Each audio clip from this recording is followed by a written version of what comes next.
हरे कृष्णा सज्जनों, मेरा नाम साधना है और मैं उत्तराखंड के केदार घाटी से हूँ। सज्जनों, मैं अपने साथ हुई भगवान की लीलाओं का अनुभव आपके साथ साझा करती हूँ।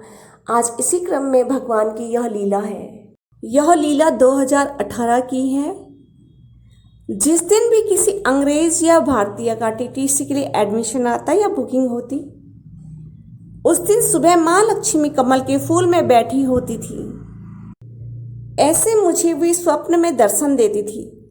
जिस दिन दर्शन देती थी उसी दिन मैं स्वामी जी को कहती थी कि आज स्टूडेंट्स आएंगे, आपके खाते में पैसा आएगा।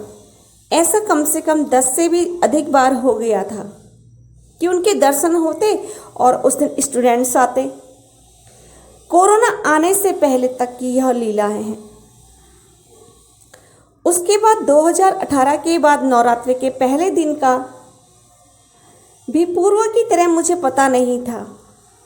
उसके बाद 2018 की नवरात्रि के पहले दिन का भी पूर्व की तरह मुझे पता नहीं था। अब हम दूर जंगल में कुंजापुरी के नीचे रहने को चले गए थे। मैं उस दिन सुबह 8 बजे तक सोई हुई थी और स्वामी जी सुबह 5 बजे ही स्कूटी से योगा हॉल के लिए चले गए थे। मैं उठने के लिए बहुत आलस कर रही थी।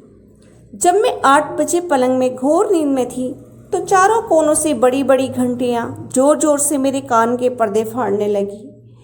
मेरी नींद टूट गई और मैं डर से थर थर कांपने लगी। तब मैंने देखा कि चारों कोनों में बड़ी बड़ी घंटी झूल रही है, टन टन करती हुई डोल रही है। मैंने ये दृश्य को भ्रामक समझकर अपनी आंखें मिचलाने लगी। तभी यह सारे दृश्य अदृश्य हो गए। तभी मेरी आंखों के आगे एक थाली आई। उसमें जौ की हरी पत्ती, श्रीफल के कटे हुए टुकड़े थे। ये सब मैं खुली आंखों से देख पा रही थी।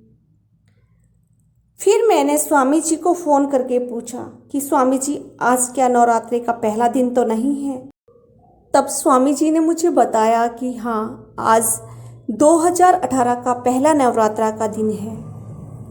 इस प्रकार से माता रानी हमें पूर्व में ही बता देती है कि आज नवरात्रे हैं, तुम मेरा व्रत रख लेना।